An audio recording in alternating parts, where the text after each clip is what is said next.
Yes. Who wants to start?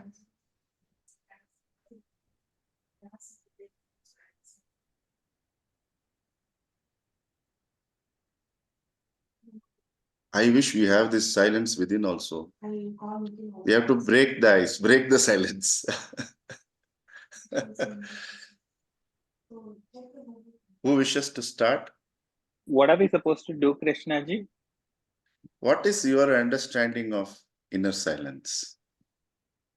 Can I Let start? me start, Krishnaji. Namaste. Yeah. I'm Mohan. So, just for the sake of understanding of others, so Antar Mouna, my understanding, my perspective, essentially is that state where it brings so much of happiness, but with no expectations, zero expectations. There is nothing. Nothing more and no expectations from anything. It's basically inner silence and inner happiness at all points of time, which is my thought. Okay. Correct me if I'm wrong. Yeah. Someone else started, no? Yeah. Alpha. Yeah. Yes, So Doctor. my understanding is that it is just observing inner silence and seeing what wisdom and intelligence comes out from your core self. So, like, you just have to maybe pose a question and then just leave it at that, and then let's see what's coming up from within.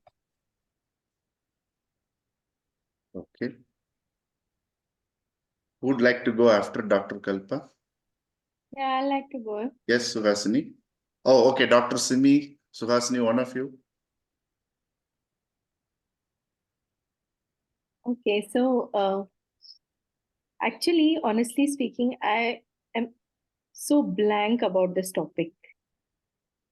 And I chose not to read about it. Means I saw in the community this is there. I came out of curiosity. And I don't know what it is. So I've come with totally a blank Okay. today. Absolutely blank state. Okay. Suhasini? Not my understanding. I don't think I can understand silence, but it's just awareness for me. Just being in the moment, wherein I'm just the moment. I don't know how to explain it. I can't put it in words, but it's just plain awareness. Okay. Great. Dr. Tanushri, you have unmuted. Would you like to share? Yeah, can I? Yes, yes. I think inner where you are in a state of so much of peace that you can reflect the outer world, the thoughts of outer world, without causing any turbulence to your own set of mind.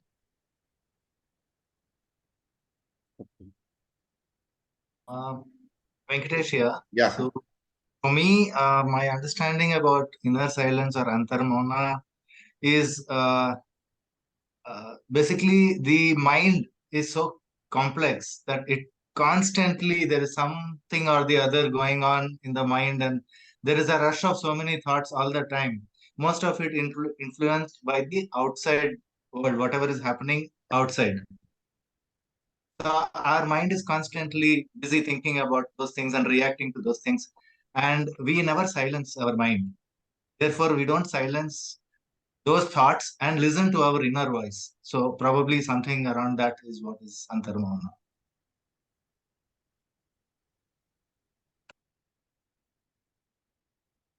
Anyone else?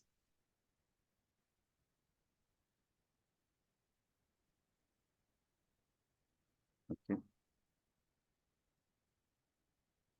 So how many of you are familiar with the system of yoga or yoga as a system. Okay. Good. And very good. So this process is learned to develop one limb of yoga, which is called Pratyahara. So yoga, like our human body, has 8 limbs. The first 2 limbs are the code of conduct, what we call as a social code and the personal code. Then the third, world over, yoga is equated to asana. So the third limb is asana. And the fourth limb is pranayama. And the fifth limb is pratyahara. This particular process is practiced to realize pratyahara. Then it may take us to the next limb, which is dharana, which in English you can interpret it as concentration.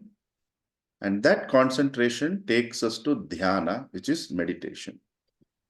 When a person is consistent in their dhyana, they may experience samadhi, which is they may transcend the limitations which they have posed on themselves. Is it okay? So this is the set, 8 limbs.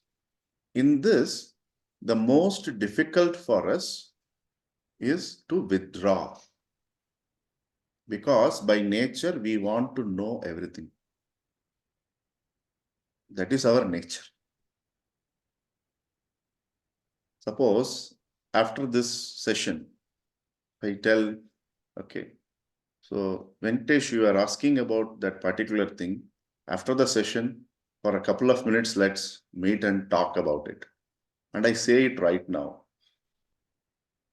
Many will be hesitating even to log out at 8 o'clock. Because we actually want to know what is going to transpire. It is human nature that you need to know. That is because the ultimate reality has 3 attributes, though it is attributeless,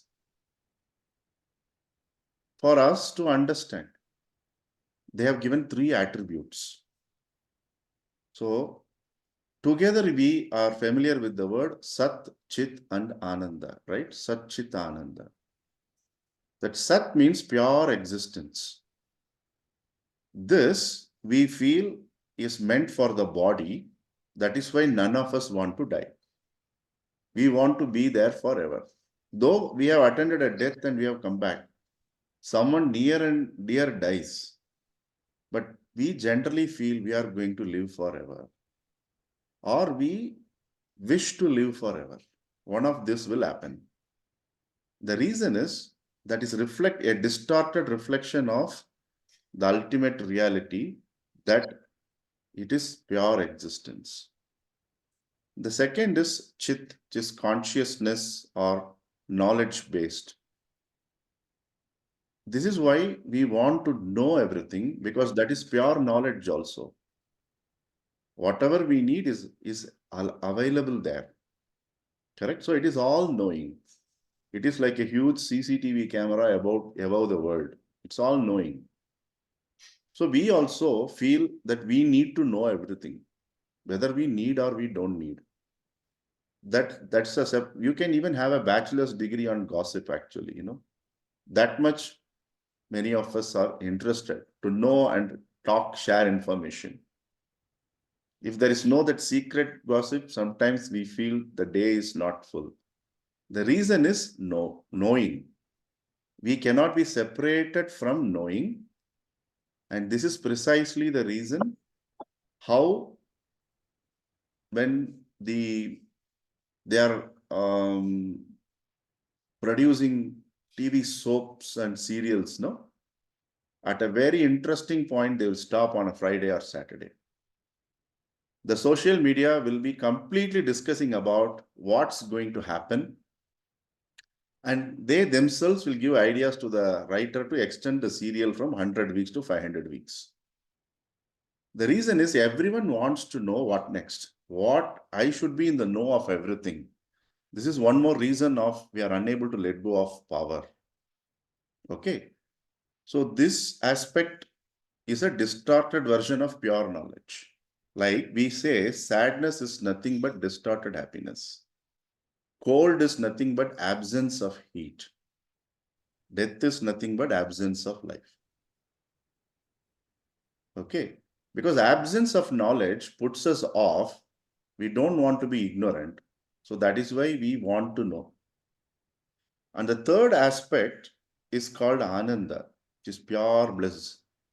This is precisely the reason none of us here wish to be sad. We can't stand sadness.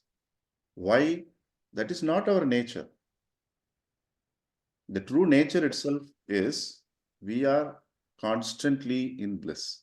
When that is distorted, then you get stress, you feel annoyed, you feel irritated because you want to get back to that state.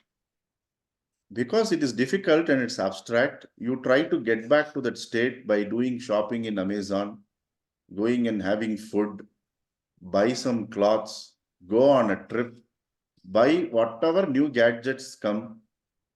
This way you are trying to experience that whole happiness in some moments that gives you a high. Okay, so this background we should have. This background we can understand is from Vedanta, which says these are the qualities or attributes if you wish to derive about the ultimate reality. Okay, now silence is the original nature. So when you see an ocean or sea, the waves are only near the shore. The major aspect of the sea is like a lake. Correct? Like that, the original majority of our time,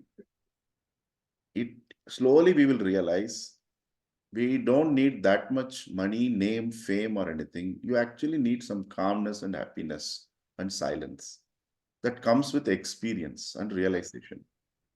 Okay. Now, once someone asked my teacher, can we take up to studies like this after retirement? We are in active corporate life. We are very busy business people. I don't have time for all these things. He said, if you want to be happy after retirement, you can do that. But if you want to be happy here and now, if you want to be content with being ignorant, if you want to be content with the knowledge that nothing is permanent in the physical plane, then you need to start now. Because when you get old, your body and mind will be busy tackling the problems, diseases with old age. At that time, you will not find the time to anchor yourself with the truth. So this is in the nutshell, why we should do the inner journey in line with what is our pursuit in the outer life, so that there will be more clarity in why we pursue, what we pursue, and how we pursue. Okay. For that, the launch pad is Pratyahara, that is withdrawal. So once in a while, what we do, you do work and you say, now I don't want to see computer, I don't want to take a call, I'll just shut down and be there for 10 minutes. So that is actually a withdrawal. Now, you may have many things to do at 7 o'clock, between 7 to 8. You have withdrawn from all that and you are here. That is withdrawal. In your home, there are multiple rooms, but you have withdrawn from all those rooms and you are there in a place where you feel you are at peace, or you can have uninterrupted connection, or you are comfortable. So you withdrew from everything. You're understanding? If we start applying only these principles to yoga mat, then it is a theoretical academic approach. Every concept in the tradition doesn't see spiritual or material. It is a concept to be applied in life. In life, work is an aspect. That's it. That mindset should be very clear. Okay, that is the background. Now, why I was asking everyone to come on screen? Some people genuinely can't do because they may have technical issues, or 80% of knowledge we acquire by sight, seeing, reading. You want to see, today people say from static content it has moved to video, but again you are seeing. So it is the sight through which generally we grasp many things without being said, without being reading something. That is the world. That is the sense which takes us outside. Okay. So the 5 senses, the way we learn to manage, forms the first level of inner silence.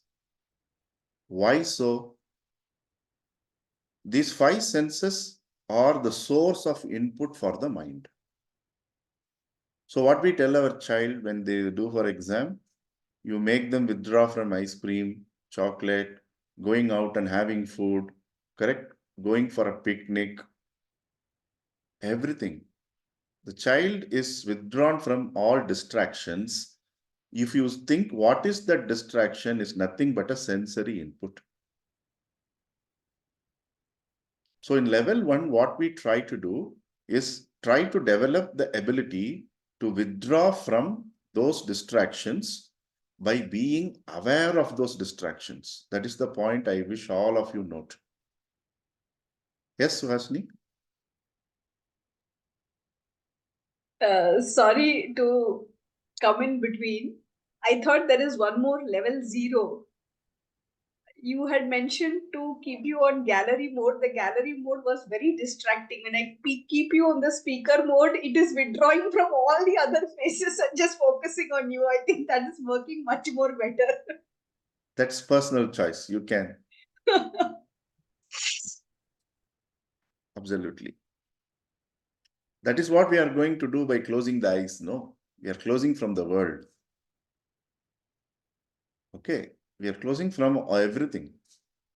That is precisely what we will be doing during the session also in a few minutes from now. So what we will actually do is, when you sit and think, you feel it is those sensory pulls which initially appearing to be enticing you, end up distracting you.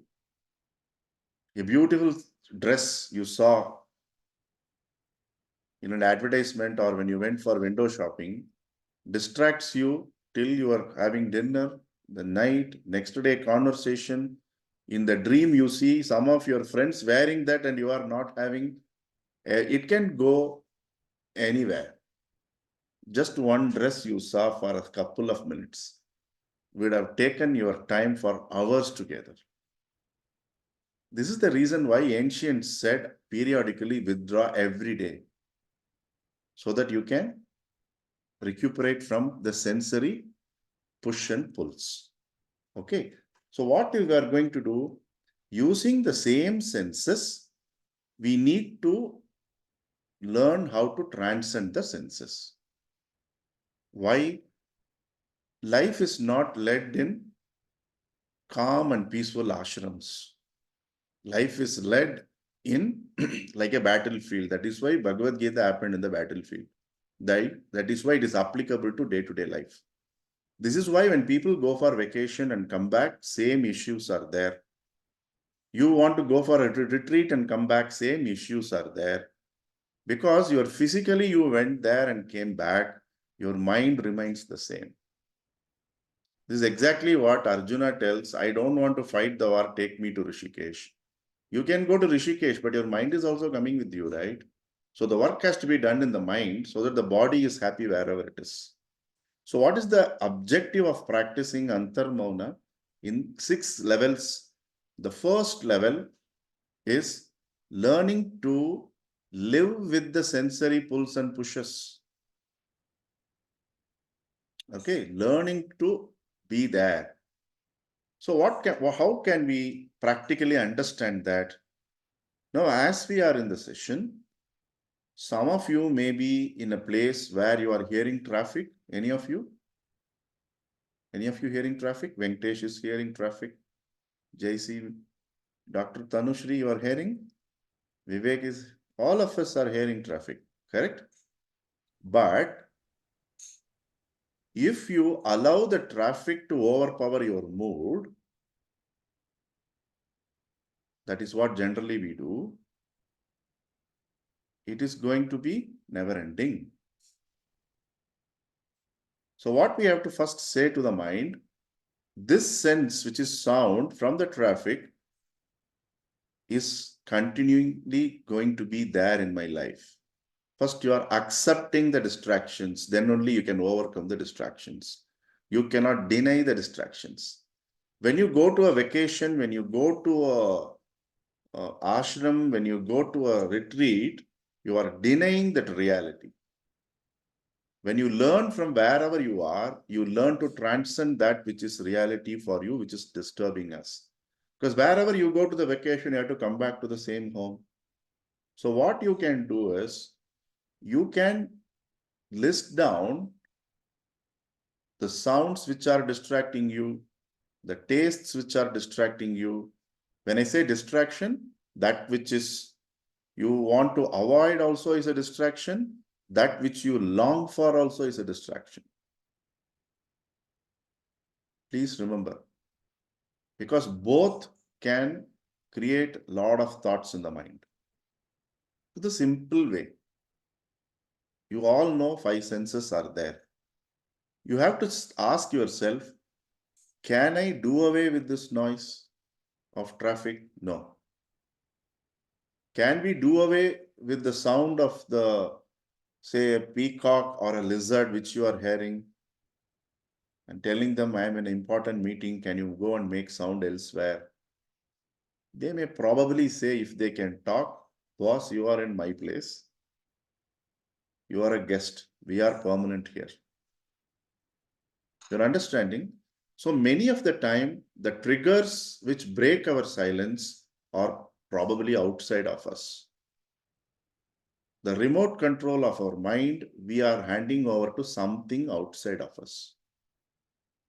And we cannot change the outside. Why? By nature, the world is going to change. Whenever there is a change, it presupposes movement. Whenever there is a movement, there is going to be noise or sound. So this is an inseparable reality.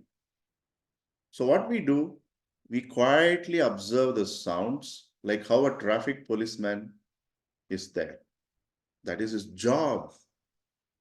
Apart from the sound, harsh climatic conditions, traffic, the pollution, he or she, they are on the line of duty. They have no option but to transcend and become immune to those very sounds. So similarly, what we need to do is we need to start becoming immune to those sounds by being aware of those sounds. That is the beauty. It appears like a paradox. So first, when you become aware of those sounds, you will become more sensitive. And after that time, you will get used to it. So someone asked us, Swamiji, no? If I become spiritual, will my problems be solved?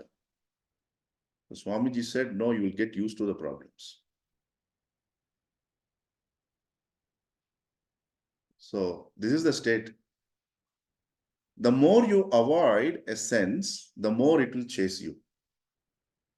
The more you stand there, it's like a dog, right? When a dog is chasing when you're bicycling, you just stand there, not stare at the dog so that you threaten the dog. You just stand there quiet. If you start pedaling or riding the two-wheeler, it will come ferociously behind you. But when you are there, just there, moment it sees you are not a threat, unless it's not a mad dog, a normal dog will go off. This is exactly how the senses work with us. Unless someone needs a therapy intervention, that means their state of mind is mad. I think a vast majority have self-imposed therapy needs. We don't have any needs. We are swimming in abundance. That is creating problem for us. There is actually no need for us. We need to work very hard. Then we'll not have many problems. The sedentary life and access to abundance is creating a lot of problems. Okay. So you need to just be there as a witness, like how a traffic police person is there, like how the judge sits and observes both the parties sharing their arguments. Like when, suppose you have to mediate between two of your children without taking sides, how you are there, without showing any emotion on the face. Deep within you may know someone is right, someone is not right. Or someone is right, the other one may not have understood because of age. So many permutation combinations go in you as a parent or a sibling, right? Sometimes. So what we do to solve a problem, you are there as a witness, appearing to be neutral. Inside, so many things will happen. But you have to practice that so that things come to a state. Okay, this is, and why Swami Satyananda titled it as inner silence? Because the mind which is constantly chattering, you are asking the mind to be aware of something outside. Okay, be aware of the sounds. We are going to do that now. So in those little moments, what happens? You will start experiencing that quietness within. And slowly you will want to enhance that quality and the duration of that silence. And gradually you will understand certain sounds are there going to be with us throughout life. If you are visualizing the sounds from your spouse, true. If you are visualizing constantly well-meaning parents, but they don't know the intensity of constantly talking with us and trying to guide us, true. We have to face that reality. Leaving anyone is not reality. Living and evolving together is reality. Because when you leave without solving a problem, that problem will again come to you through another entity or a situation. It is like college arrears. Till you clear the paper, you have to keep repeating the paper. Different professors will set the papers, different questions will be asked, but the subject is the same. Suppose if I fail in thermodynamics paper, I'll have to write exam for thermodynamics paper only. I can't write a paper for statistics and escape in life. The teachers who set the question will be different. My exam hall will be different. My exam number will be different, but the subject is going to be the same. So first we should stop running away from these things and say, God, give me the energy and ability to just be there. Correct? So practice should always be accompanied by prayers. Practice alone, if you do, it is very dry. The practice and prayers bring humility and results in whatever you practice. Okay? So what is the concept what Swami Satyananda said? A person can discover so many things if they get islands of silence and peace within. It is difficult to have continuously that state. So how to create that state of mind is to first take the mind through what is trampling the mind, which is the sense inputs. So that is the first step of doing it. Is it okay? So what we will do is, as all sessions we do from Srimad and Indic Foundation, every session will have a practice embedded to it. Okay. So we will do a short practice of, I'll give you a glimpse of the level 1. If you keep practicing this, that's great. Okay.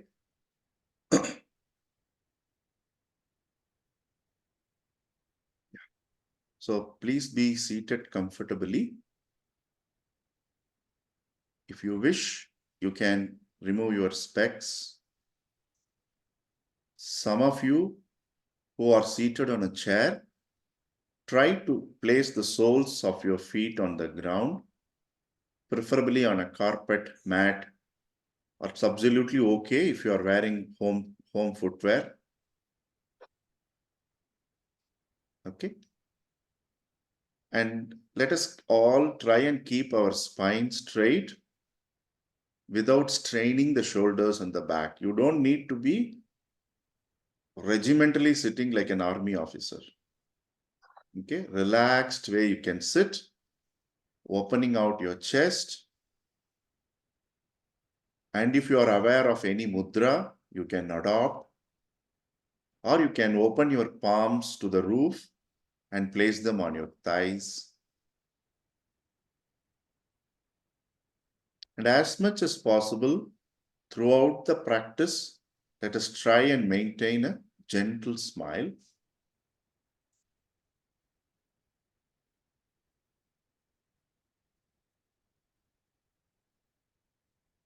So let us take 3 to 4 deep breaths without making noise.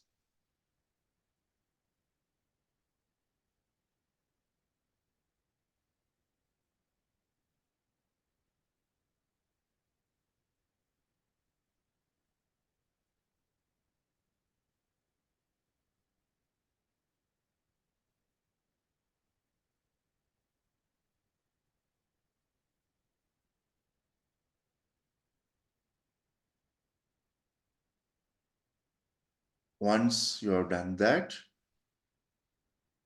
with a steady posture and smiling face, become aware of the various sounds around you.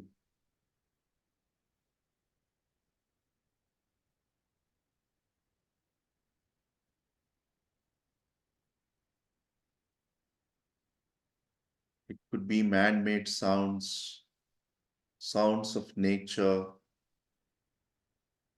sounds from your gadgets, whatever it is. With a smiling face, just be aware of the various sounds around you.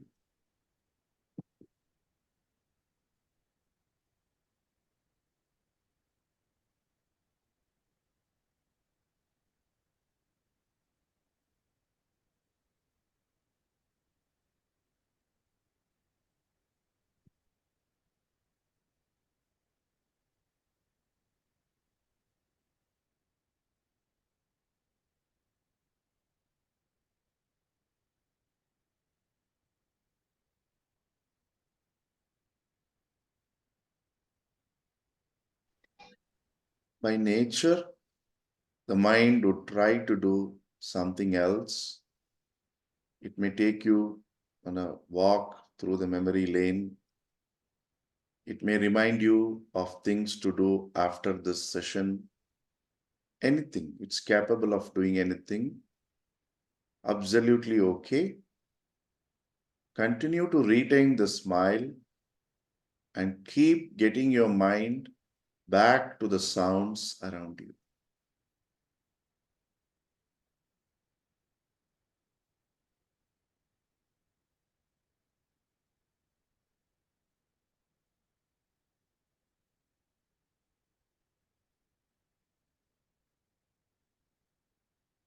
This is a great training to develop the attitude of a witness.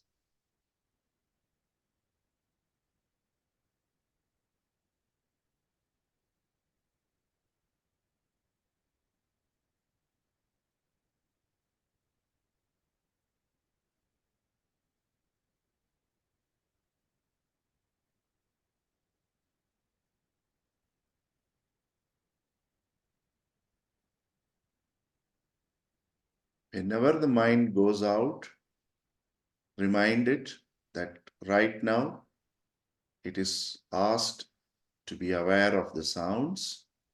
Do it gently with a lot of kindness and with a smiling face.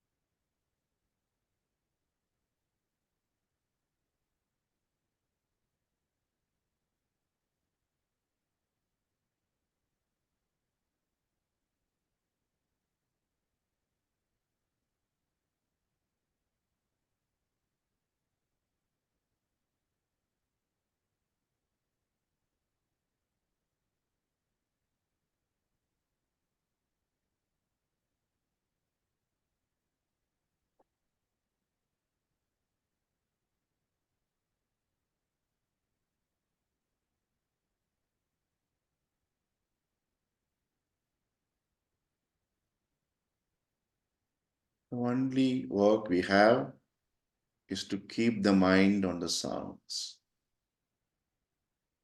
The posture continues to be steady. The smile continues to be intact.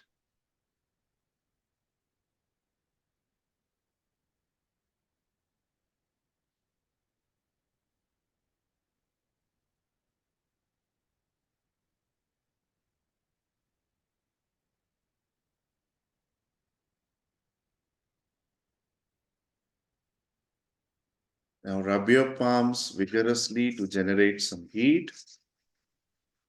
Gently place them on your eyelids.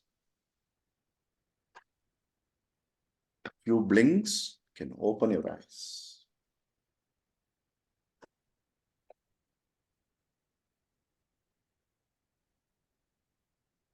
So, what can be done is every day you could practice this whenever you feel that you need to have that sense of grounding and something is leading you instead of you leading your life. And whenever you are going to take a decision based on your sense pulls, you're all grown up enough to understand. Whenever you clearly know your sense is trying to lead you into a decision, you could pause for at least 2 to 4 minutes. And we all can do that because you're going to take a decision. It could be as simple as your second cup of coffee in a day. And you remember doctor said 1 mug is good enough. And whenever you become aware that my decision making is being led by a sense, one of the 5 senses, it could be smell, taste, form, touch, and sound. You can extend this to relationships if you understand the sense of touch properly. You will have right relationships. When you extend this to perfect your understanding of sound, you will start speaking and hearing right types of sounds, including the right types of material. The quality and the nature of your books, the conversation will change because you are happy to add value and be a creator. And when this, you extend it and refine it in your sense of taste, you will see naturally health becoming better without any diet plan. It becomes better. And your conversation quality will improve because though someone is annoying, you will gradually be trained to notice the message. You will not notice the gender. You will not notice how they look. Sometimes how close they are in your life. Even that doesn't matter because that blurs the vision. You are only with the sound. This is the first step towards developing objectivity in life. It is a small practice. So my personal recommendation is 6 minutes a day. Many of you here, I'm aware, you will do journaling. You will do many things very right. Keep this as part of your life. It's a self-audit. Okay? See, before every important decision, you are going through this exercise for your sake and your near and dear ones' sake. Okay? This is the practical output. Second, you would see the quality increasing everywhere. Third, initially you will become very sensitive to the sounds and it will plateau down and will become immune to it by regular practice. When that happens, you will no longer be distracted. Your distractions will come down. It will help you to have better quality of professional life and personal life. Even if someone is shouting, you will understand, you'll stay back. You will know which fight to pick up and how to douse a fight. As I say, I know what Lydia is thinking and I'm thinking. After the session, what's going to happen, I don't know. I'm a family man, right? So I'm very wary of making such statements because I generally am tested after these things. So I'll try to do all that stuff. So the quality of everything will improve. Your calibration quality, your decision-making quality, your objectivity, by mere practice of Antar Mouna level 1, day in and day out, it is as efficacious as your mantra practice. Because many of us rush into meditation and mantra practices without proper preparation. We do it as a rote or a routine. We are not sufficiently prepared. It is like many of us know when you cook on a high flame, there is no taste. Many of our meditations and conversations are like that. On the go, we do. On the go, there is nothing. Nutrition is not there, taste is not there. Some food will be there. So our conversation, you replace the food with conversation. Like you have got getting it, no? Instead of boiling, you will start brewing. So this is with Antar Mouna, level 1, a glimpse. Okay. And if you are a person who have reasonably understood yourself, that you are prone to emotional triggers from outside, quietly practice this multiple times a day. Remember, we only are our saviors. Nobody can do that for us. Like how we only have to take our food for our hunger. External help is only limited. It can indicate what can be done, but we need to do to be in that state. Being is because when you know, you do, and you establish yourself in that being. Okay, so I hope all of you remembered the practice. You just sit quiet, and the smile is not only for you to be in the present moment, okay? Be considerate to people at home. If they are walking past, they should not feel afraid. If you have a very straight, strict face, which I tell our Srimad alumni, my teacher says, did you drink an ounce of castor oil before your spiritual session? Because people are floating the idea if you're spiritual, you have to be straight and all that stuff. Psychologically disturbed people only will be like that. People should be happy to see you and you should be happy to see them. No, that's the spirit. Correct? So what we need to do, this smiling face will help us to keep the mind in the present moment. It will also assure someone that you are doing some inner work happily. They will not be worried on seeing you. Why I am telling you, we are all coming from a country which is steeped in religion. And the question we generally have in mind is, my father did 25 years of practice I'm seeing every day. My grandfather did 50 years of practice. Every day morning they do a ritual, puja, japa, homa, everything. But they continue to be like boilers. Why there is calmness? That calmness is missing. So a large number of youngsters have moved away from understanding this reality because they feel they also will become like that.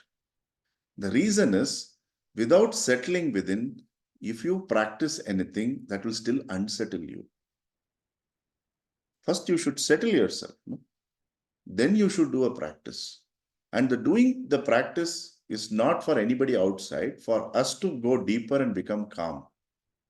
That is how you use religion to enter the realms of spirituality. You use rituals as a mean to grow beyond rituals. When that component is missing, it is like academically you mastering a subject is how our people have become now. You need to experientially master it, no? That is very important. For that, starting point is your smile. So a question would come to you. You will smilingly say, right now I am practicing this session. I will attend to you. Don't blunt that question. When you do this frequently, your mind will know, okay, 6 minutes fellow, let me leave this fellow. Another 23 hours and 54 minutes, he is with she is with me only. So the mind will also understand you much better. You wear whatever rings you want, whichever coach you go, whichever therapist you go, you need to live your life. Correct? So this practice gives us emotion culture. Antar Mouna level 1 leads to emotion culture. Like agriculture, you need to do it periodically, consistently, every day. Like how a farmer tends to the field, you need to tend to your emotions every day. Don't give it to anybody else. Don't do it to anybody else. Is it okay? This is the level 1 aspect of it. Any observations? After that, I'll outline the level 2. Any observations?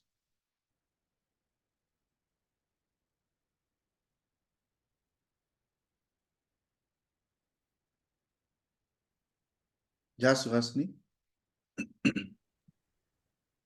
It was actually a testing ground for me, because literally every word that you said, I was experiencing it. The moment you said you get triggered by certain emotions, I get triggered by conflicts. And while I was actually practicing this, there was a heated argument which was going on in my house. The words which were coming onto my ears, and it was like the battlefield where I'm trying to keep Antar Mouna, but at the same time trying not to get affected by the words which are being said. So the first 2 minutes was a failure, frankly.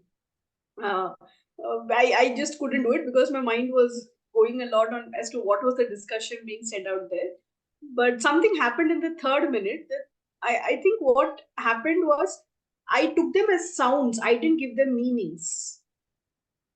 So that helped me gain back control on the awareness to be a witness. So that was something, withdrawing from giving that incident or anything the meaning, the associated meaning.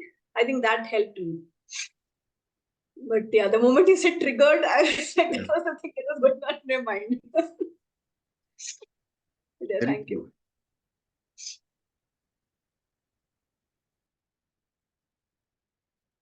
See, our policy in the tradition is you should do less things deeper and frequently.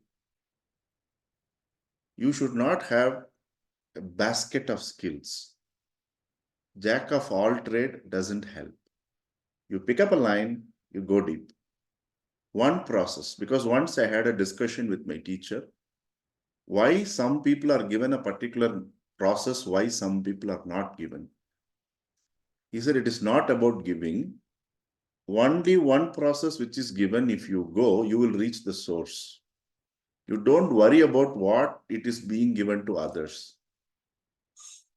So you pick up, okay, I will do this 6 minutes every day. You do this 6 minutes every day as if you are brushing your teeth every day. You pick up one pranayama practice, do it every day. Why I am saying pranayama specifically? The prana controls the emotions. When you are angry, breathing becomes shallow. When you are calm, breathing becomes deep. So how to manage this emotion culture? So you have to have a pranayama practice, very simple pranayama practice. All of you know, pick up one or speak with your yoga teacher, pick up one, just do this 10 rounds, 5 minutes, 6 minutes. So certain things cannot be resolved by thinking, because you cannot resolve a problem from the same level in which it's occurring. All of us know that. So prana, what it will do, it will help you to go deep and give you a platform to look at the same thing objectively. So one is senses. The senses are going to increase and decrease the emotional wave in the mind. The alternate thing is not alternate. The backing up with that process is learn one pranayama technique and be faithful to that. One, the power of one. Everything you do only one. One mantra, one pranayama, one process is more than enough. And don't be desperate to get into meditation, because meditation is like the end product. When you cook, you have to focus on the process and keep it cool and proper. Don't need to hurry. Whole life and lives are there. So this is about Antar Mouna level 1. When you are being aware of the sounds around, some islands of peace and calmness and silence is created within. In that silence, certain things will be revealed to you, which is personal to you. Because the situations are not going to change, your ability to respond is going to change. From reaction, we will move to response. Without trying to correct the situation, you will elevate your ability to respond to that situation. And primarily, it is the sense and our connections with the outer world is preventing that objectivity and that neutrality and our ability to be witness in taking right decisions. So what you can do before taking any important decision in your life, it could be a purchase in Amazon also. 3 minutes take. That guy is going to deliver you, whether you are ordering at 8 o'clock or 9 o'clock, tomorrow morning they are going to deliver you. They're waiting to deliver. Though it is called goods, every time it's not good, okay? So wait for the 3 minutes to 6 minutes, take a decision, because we spend whole life earning that small money. It takes seconds to knock it off. Before getting into an argument or a meeting, every meeting, remember, is going to make or break someone's thought process, career, or whatever they are thinking. Ground yourself, couple of minutes at least, then get in. So when you do this at every, like a comma in your life, the comma is nothing but a spiritual process. It could be grounding, it could be inner silence, it could be mantra, it could be pranayama.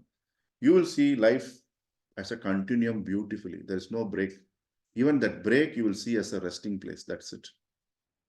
So this is about Antar Mouna level 1. Any observations other than Suhasini has expressed herself?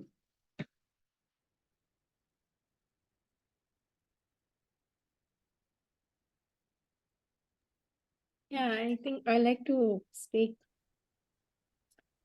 I came to this session with great turmoil. Unfortunately, I was in an argument before I came, a bad argument, which is rarity for me because I am a person with a lot of patience. And now I think maybe it was an eye opener for me because I usually think a lot, before speaking, but I don't know, whatever it happened. So as I was doing this session and the calmness came, I even felt that how stupid I was to have argued, and why did I even spend my energy into it? Had this session happened an hour earlier, probably it would have come as a wake up call. But nevertheless, this practice is so beautiful. I see the utility in day to day life in every moment. And that smile that you spoke of, the only image that comes to my mind, suddenly it has come to my realization why Lord Krishna is always smiling. That smile doesn't leave his face. So I used to always wonder what makes him smile, but probably this is the reason that he must be smiling all the time. Krishnaji, many a times in the past also, for me, the awareness has been there. Like knowledge is there. I know about something, I'm aware. But when the trigger is there, to apply what I have learned becomes a challenge at times. At that particular moment, I give in to the trigger. I forget all what I had learned and all the awareness and the knowledge that I had gained and succumb to the trigger. Then, after I sit back and then realize what had happened, then I kind of tell myself saying, oh, I should have applied this particular thing. I should not have reacted in this way and stuff like that. That has always been a challenge that when the trigger is there, I'm not able to apply these skills. It comes by practice. Like when something happened, then we can analyze. But before something is happening, you need to prepare only. Because how it's going to pan out, we don't know.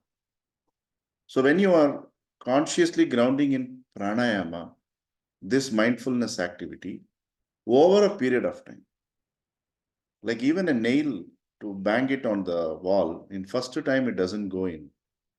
First you need to drill, then put a wooden piece, then nail it, screw it. It takes time. That component of time. See, one day we have a great practice session. We think that's going to linger on forever. It's like we had a great meal. We will get hungry after some time. Like that, you had a great practice session. You need to do every time, every day, like you're brushing the teeth. You keep doing. The capacity is going to be built. So remember what Sun Tzu said in The Art of War. The time of peace, prepare for war. In the time of war, prepare for peace. That's what exactly Suhasini and Dr. Simi did today. It is like a mini war zone. They prepared themselves how to get into that state of peace. So when we are in peace, we prepare by doing the processes. So any war is waged by senses or people or situation, we are better equipped to deal. It is not a promise that we will deal. The probability of us dealing it better will increase.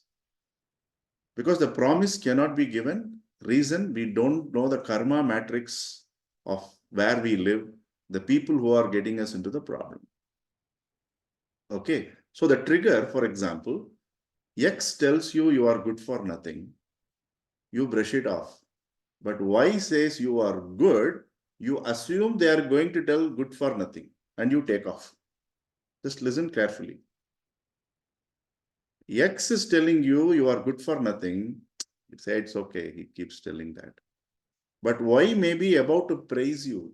You are good. You think they are going to end for nothing and you take off. That's called reaction. Message is the same. The trigger, we give value to the trigger. So instead of giving value to the trigger, we give value to the message when you practice this. You can try it out. But remember, every day, Dirghakala Nairantara.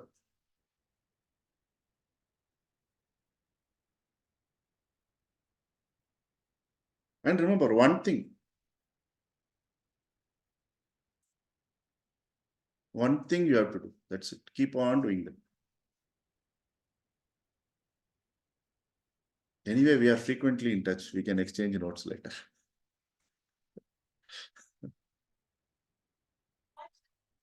Any of you? See, when I started, I honestly wanted to share about both. Then a thought came, instead of doing surface level of both, one, we can go deep. It just occurred like that. My first thought was introduce both. Then I withdrew from that thought and said, let us introduce a practice for one. No point in again dumping knowledge. It will become a burden and we will start feeling guilty because we are not able to put that knowledge to practice. Is it okay?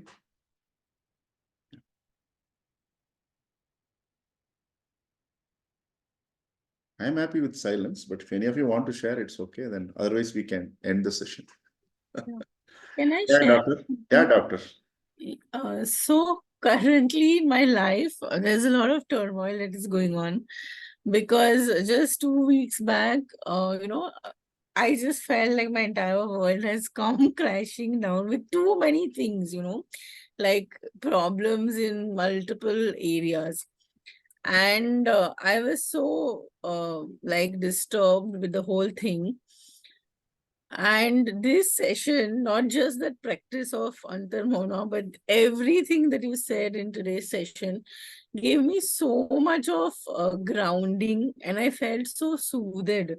Like, I don't even know how it happened. It was equivalent to many therapy sessions for me, including the things you spoke about, like many lives and how the same, the karmic thing will keep repeating and all that. Initially, I got scared listening to all that. But then after a period of time, that fear turned into calmness. And it was wonderful for me. Thank you so much for that. Thank you, Doctor. It takes a lot of courage to share whatever all of you are sharing, because our share is going to make someone wise. The sharing is easy, but being courage, fantastic.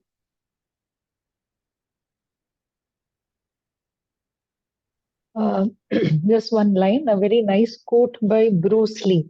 When you spoke about, sharpening just one aspect, one, whatever it is, there is one quote by Bruce Lee, and he says, I don't fear the man who has mastered 10,000 kicks. I fear the man who has mastered one kick 10,000 times. I found it very fascinating. So I think it's applicable to just about everything in our life. Yeah, fantastic. And we have with us someone who has done it. Lydia is there. She has done that in her martial arts. Amazing way you had put it, Radharshini. That one is that anchor, and everything will come around that.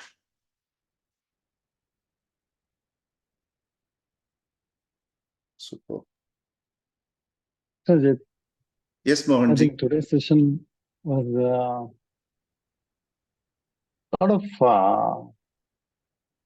reflections of the past. Then what can be a possible tool or technology to carry in the future? I think your session today was just walking, taking and bringing the mind to a state of silence, and how to bring that with the practice every day. When we are all quiet,